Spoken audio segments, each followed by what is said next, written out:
بسم اللہ الرحمن الرحیم۔ شروع کرتی ہوں اللہ کے بابرکت نام سے جو بڑا مہربان نہایت رحم کرنے والا ہے۔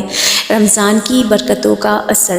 حضرت ابو ہریرہ رضی اللہ تعالیٰ عنہ سے مروی ہے کہ حضرت صلی اللہ تعالیٰ علیہ وآلہ وسلم نے ارشاد فرمایا، جب رمضان کا مہینہ داخل ہوتا ہے تو آسمان کے دروازے، اور ایک روایت میں ہے جنت کے دروازے اور ایک روایت میں ہے رحمت کے دروازے کھول دیے جاتے ہیں، اور جہنم کے دروازے بند کر دیے جاتے ہیں، اور شیاطینوں کو زنجیریں پہنا دی جاتی ہیں۔